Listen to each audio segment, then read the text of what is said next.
aproximando-nos de Deus. Os escritores do livro de Salmos do Velho Testamento escreveram sobre as suas aproximações de Deus nas fases da vida. Vamos continuar pensando nesta noite no livro de Salmos. Hoje vamos focar no Salmo 32. Salmo 32, palavra de Deus para o seu coração nesta noite. E antes de lermos o Salmo desta noite, vamos recordar o mais breve dos Salmos, Salmo 117.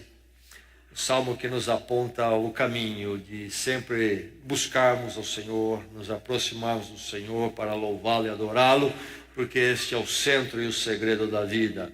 Salmo 117. Vamos confessá-lo e vamos proclamá-lo juntos diante da comunidade do Senhor aqui, diante dos anjos e até mesmo diante dos demônios.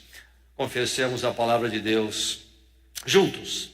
Louvem o Senhor todas as nações, exaltem-no todos os povos, porque imenso é o seu amor leal por nós, e a fidelidade do Senhor dura para sempre. Aleluia. Agora o Salmo 32. Palavra então de Deus para o seu coração, sua vida. Abra o seu coração para a palavra, ouça a palavra. Diz assim: como é feliz aquele que tem suas transgressões perdoadas e seus pecados apagados. Como é feliz aquele a quem o Senhor não atribui culpa e em quem não há hipocrisia. Enquanto eu mantinha escondidos os meus pecados, o meu corpo definhava de tanto gemer, pois dia e noite a tua mão pesava sobre mim, minhas forças foram se esgotando como em tempo de seca.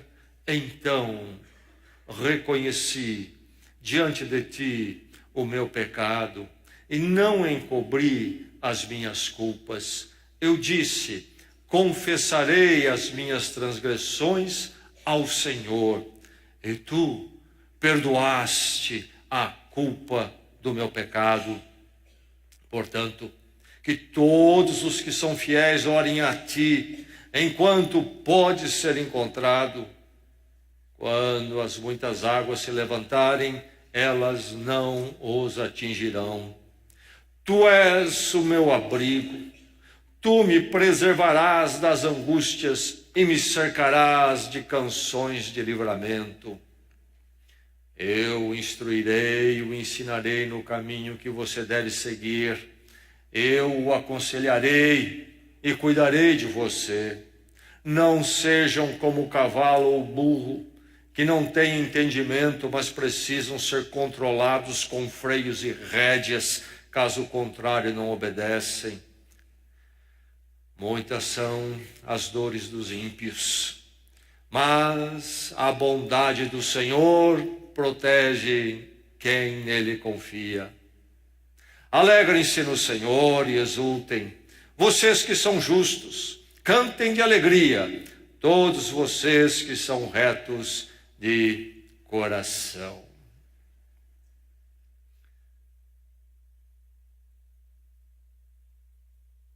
Qual é a solução? Qual é a solução?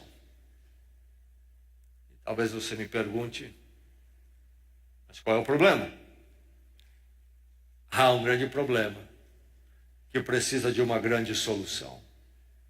Aliás, há um grande problema que tem apenas uma solução. Deixe-me começar pela solução e não pelo problema. Perdão. Perdão é a solução. Perdão é o grande solucionador. A humanidade não gosta dessa ideia, mas é a verdade. E a palavra de Deus nesta noite fala a você. Diz a você: fique com a solução do perdão. Você vai ser tentado a buscar outras. E talvez nesta noite alguém aqui está tentado a encontrar outras soluções. Os homens, as elites, os acadêmicos, a televisão, a mídia, vai dizer para você que a solução não é o perdão. Vão dizer que a solução não é o perdão porque eles vão ser ou são equivocados quanto ao problema. Há um problema e há necessidade de uma solução. E um problema central tremendo e uma única solução, é o perdão. Fique com a solução do perdão na sua vida. Todo momento, onde você estiver, toda vez que você perceber a necessidade, fique com a solução do perdão. É a mensagem da palavra de Deus ao seu coração. E isto vai transformar a sua vida e vai trazer a você realmente a solução. Fique com a solução do perdão. O perdão é o caminho preferível, é o caminho melhor, é o caminho superior, segundo a palavra de Deus. Aparece a palavra aqui, feliz. Feliz. Nós encontramos esta palavra já no início do Salmo, no verso 1, repetida no verso 2, duas vezes a palavra feliz. Versões antigas traduziriam por abençoado, bem-aventurado. Bem-aventurado é o homem. Então, quando canta aqui sobre o perdão, a palavra de Deus diz que aquele que está no perdão, encontra o perdão, busca o perdão, é alguém que é feliz, melhor ainda, bem-aventurado, abençoado. É interessante que os salmos foram escritos na língua hebraica e a raiz da palavra feliz, abençoada na nossa língua, usada no hebraico, tem a ver com ir reto, marchar para frente, é a raiz. Então, como é alguém que vai para frente, marcha em frente, marcha reto, aquele que tem encontrado a solução no perdão. Então é o caminho preferível, não busque outros. O caminho da bem-aventurança, o caminho de ser abençoado, o feliz, segundo as Escrituras, é o caminho do perdão, de ser perdoado, ser achado perdoado. A palavra feliz é a palavra um pouco problemática, porque nos nossos dias ela ganhou conotação superficial, leviana. Usado muito para o consumismo, por exemplo, e o imediatismo do egocentrismo do ser humano, as suas conveniências, essa ideia de feliz, quero ser feliz, estou buscando minha felicidade, algo muito egocêntrico e superficial. Não é esta a ideia, é algo mais profundo, um trilhar de vida que tem uma direção assegurada nas mãos de Deus. Então é o caminho preferível, não busque outro, este é o melhor, é o superior, é sempre o melhor. Fique então com a solução do perdão. Mas por quê? Porque há algo chamado transgressão, a realidade da transgressão. Transgressão não é uma invenção religiosa, como alguns até gostam de dizer. As Escrituras falam de transgressão, a realidade da transgressão. É preciso buscar, então, o perdão e ficar com a solução do perdão devido à realidade da transgressão. No texto aqui, neste salmo, a palavra transgressão aparece diversas vezes. A palavra pecado, como um sinônimo aqui no contexto, aparece também pecado como transgressão, transgressão como pecado. E aparece a palavra culpa relacionado a elas. Qual é o problema? Se o perdão é a grande solução e é o caminho preferível, é solução para o quê? Para a transgressão. O ser humano sofre porque é um transgressor. Ele transgride o propósito para o qual ele foi criado e ele abandona aquele para quem ele foi criado, Deus. E aí todos os tipos de problemas surgem por dentro e por fora, no indivíduo e na sociedade. Todos os desacertos. Qual é o problema? Qual é o problema? Alguns diriam que o problema do ser humano é econômico. Se perguntar aos economistas na televisão, quando eles falam, o problema nosso é econômico. Se simplesmente todo mundo tivesse um pouquinho mais de dinheiro, você ia ver como essa sociedade ia ser maravilhosa. e todo mundo ia ser muito bonzinho, inteiro, resolveria tudo. O problema nosso é econômico. Sabe por que o ser humano está se comportando de um jeito tão maligno, tão mal, terrível? Ah, falta dinheiro. É só dar dinheiro, tudo fica bom. E eu fico pensando, mas por que então o nosso Congresso não é diferente? Parece que o problema pessoal deles não é dinheiro, apenas para exemplificar um grupo, que não é o único problemático no nosso país, nossa cultura, enfim. É econômico. Outros diriam que não. Se as pessoas, se você perguntar, os educadores, se as pessoas passarem um pouquinho mais de tempo na escola, se conseguirmos segurar eles um pouco mais no banco escolar, eles avançarem mais, tudo vai ficar bem.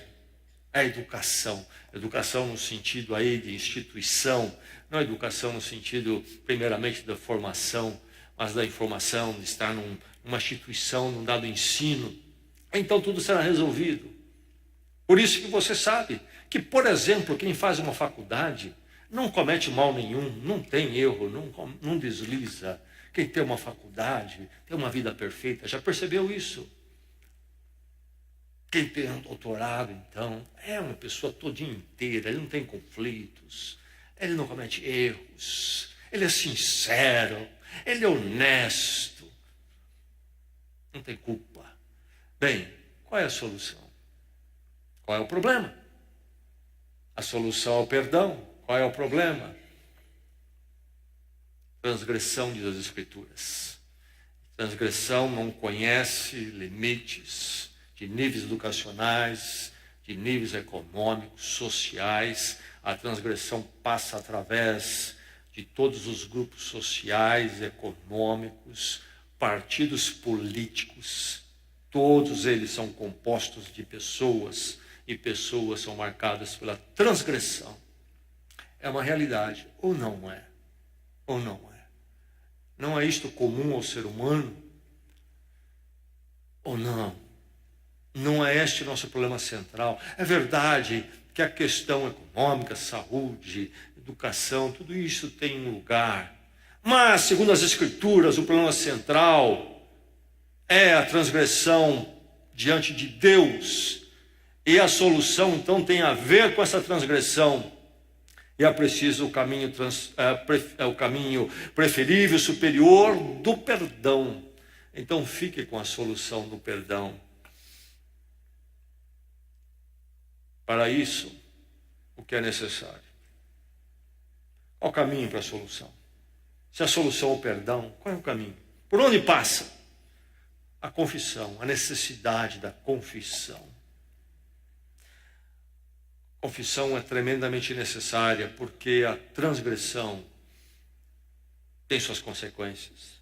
Enquanto eu mantinha escondidos os meus pecados, o meu corpo definhava de tanto gemer. Verdade é que o erro humano traz consequências. Pois dia e noite, diz o verso 4, a tua mão pesava sobre mim, minhas forças foram se esgotando como em tempo de seca.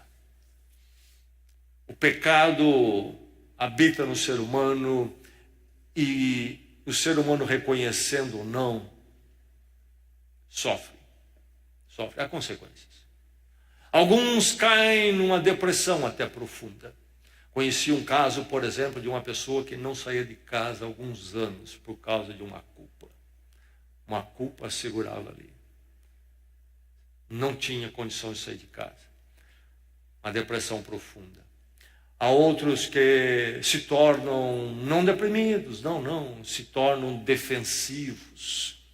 Outros se tornam, numa vertente diferente, agressivos. Outros se tornam altivos. São formas de se proteger e cobrir o mal que está dentro. Porque não chegou o quebrantamento, o perdão. Então são defesas para se conviver com a sua limitação. São cascas duras que se põem para se conviver. Então, para cima ou para baixo, consequências vêm. E consequências, inclusive, no físico, dependendo da condição, da experiência da pessoa. Parece-me que o salmista sentiu no corpo o problema do pecado. A questão não resolvida traz esse estresse que mais cedo ou mais tarde leva dificuldades no corpo. O meu corpo definhava de tanto gemer. Quantos problemas, quantos problemas. É preciso, então, a confissão necessária. Sem ela não há solução. As pessoas sofrem.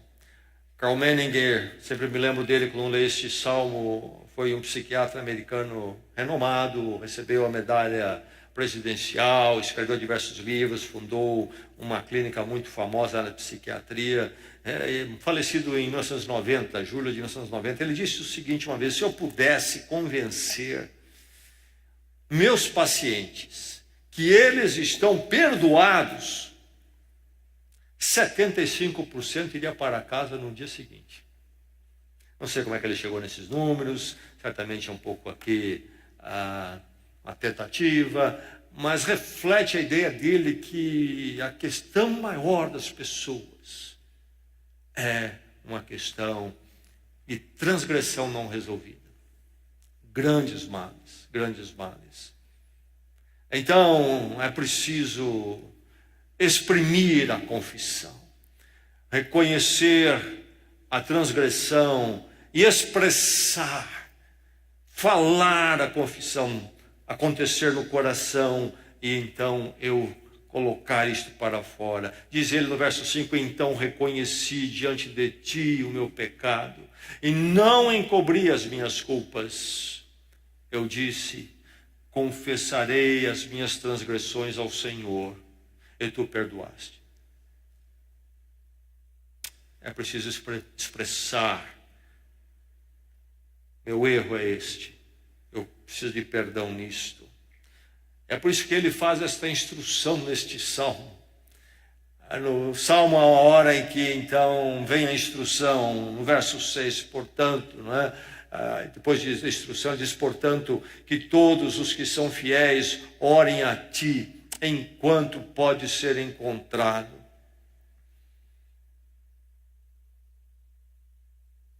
Aqueles que são fiéis ao Senhor devem ser aqueles que estão sempre prontos a confessar, ir a Deus e confessar.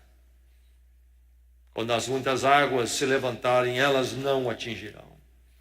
A confissão é algo, então, necessário, é preciso. Mas para confessar, é preciso haver a humildade, o quebrantamento. Por que não se confessa a transgressão? O ego humano prevalece. Não vou me humilhar, eu tenho que estar certo de qualquer forma. E aí nós vamos para a depressão, ou para estado altivo, agressivo, defensivo. Tornamos-nos pessoas cheias de truques e manobras para conviver com a nossa transgressão que conhecemos. Para a confissão chegar, ou ser viável, é preciso também chegar à humildade e quebrantamento. Não sejam, diz o verso 9, como o cavalo ou burro, que não tem entendimento, mas precisam ser controlados com freios e rédeas, caso contrário não obedecem.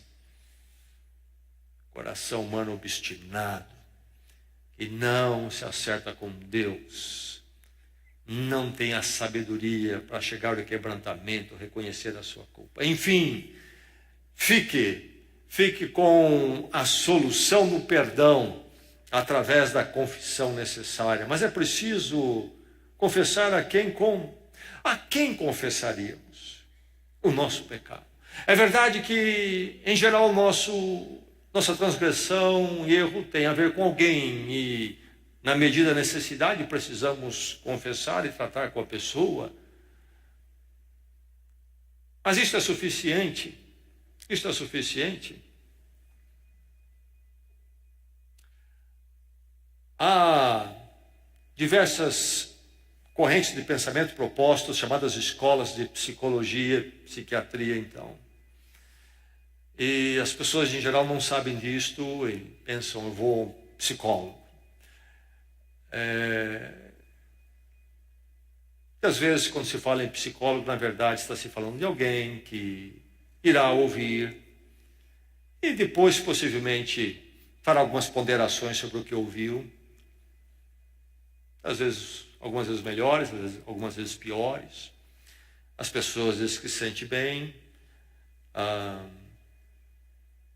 Certamente que sim, porque quando se vai alguém assim, se marca uma hora, se paga, entra-se numa sala em alguém que tem um diploma na parede, às vezes está com um avental branco. Então, um cerimonial todo, que ao ouvir-se o que ele diz, às vezes é a mesma coisa que aquilo que o pai falou, a mãe falou, o esposo falou, a esposa falou, não teve nenhum efeito. Mas quando fui lá e o psicólogo falou, então é bom ouvir, porque nos colocamos debaixo de um cerimonial e ganha toda uma mística. Mas isto ainda não é a psicologia no seu sentido realmente chamado científico, como se propõe. A psicologia de verdade tem toda uma estrutura de pensamento, tem uma antropologia, tem uma definição de quem é o ser humano, como a Bíblia tem. Mas não, as escolas de psicologia não têm um entendimento, uma definição do ser humano, como a Bíblia tem. A antropologia é diferente. E daí por diante as coisas vão dar num lugar diferente. Aquilo que a Bíblia fala, aquilo que as escolas psicológicas dizem.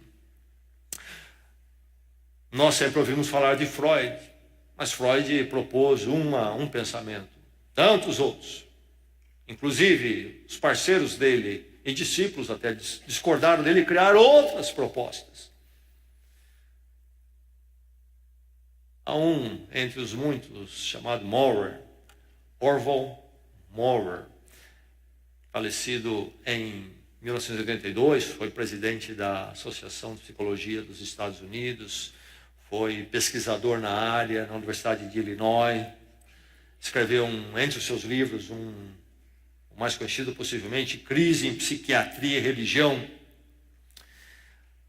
E a escola dele, a proposta dele, diferente de todos os outros, diz que o plano do ser humano realmente é a necessidade de confissão.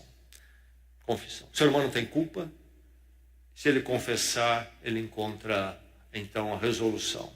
E ele, inclusive, bateu firme em que chamar os conflitos, chamados psicológicos, até psiquiátricos, de doença era um equívoco. Esse modelo é um modelo da medicina no sentido tradicional e não pertence a estas outras categorias. Mas ele falava então da confissão. É preciso confessar. Ele não chegou até o fim deste argumento como deveria. Porque ele parou na confissão ao próximo, ao ser humano. Precisamos aceitar a responsabilidade dos nossos atos, dizia ele, e aí confessarmos. E que as pessoas, até nas clínicas psiquiátricas, precisam chegar a entender a sua culpa e confessar para encontrar, então, a libertação do seu quadro. Então, mesmo pessoas sem serem iluminadas pelas Escrituras também pensam nessa direção. Mas as Escrituras são mais completas. Porque se eu errei contra o meu próximo, realmente eu tenho uma dívida com ele, acabe uma confissão a ele. Mas se eu errei, por que eu errei? De onde vem tal lei que diz que eu errei contra o próximo? O que é estabelecido? Quem estabeleceu esta verdade de que isto é o erro e aquilo é o certo? E que eu violei, então? Foi o meu próximo? Não. Fui eu? Não.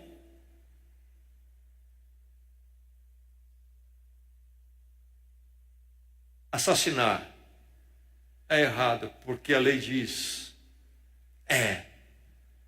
Mas então, antes de surgir, ser proclamado, por exemplo, no Brasil, que assassinar é crime, é errado, assassinar era certo?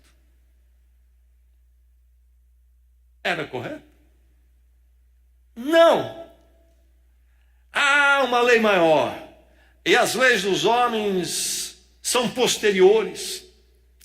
Assassinar é errado, entrou na lei humana, porque já estava presente de uma forma transcendente sobre nós essa verdade. Já estava em nós.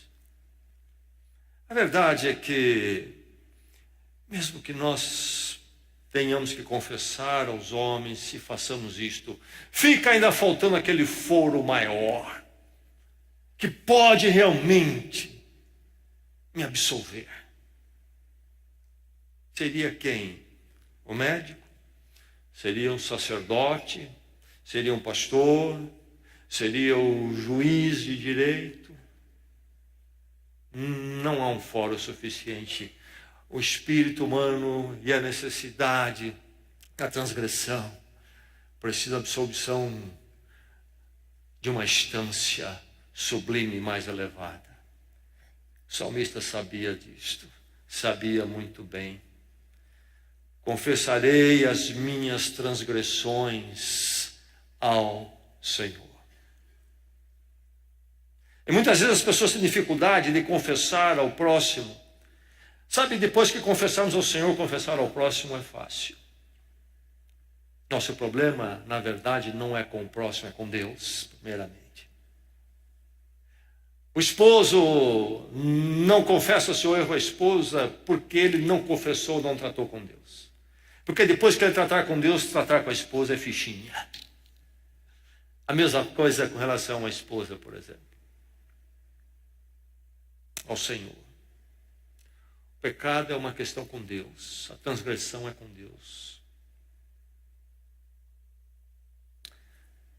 É preciso o foro adequado. Ir à presença do Senhor. Ir à presença de Deus. Foro adequado porque Ele é realmente o centro e dele emana, então, a proposta de vida que eu devo viver. E se eu falhei diante dela, é com Ele que eu tenho que tratar. Mas a maravilha deste fórum é que este fórum, a presença de Deus é um fórum cheio de graça. Louvado seja Deus por isto. Porque, diz ele, confessarei as minhas transgressões ao Senhor. E ele acrescenta, e tu perdoaste a culpa do meu pecado. Um Deus que perdoa, que tem poder para perdoar absolutamente. E um Deus que não somente tem o poder, mas um Deus capaz de perdoar absolutamente. Louvado seja o Senhor. E tu perdoaste. Onde haveria de encontrar o descanso, a restauração, a não ser na presença de Deus? Eu preciso saber que Deus me perdoou. No verso 1, há diversas colocações de graça nesse salmo, mas para apontar mais uma. O verso 1 ele diz, bem-aventurada o homem, feliz é o homem que tem os pecados apagados. Um Deus que apaga os pecados.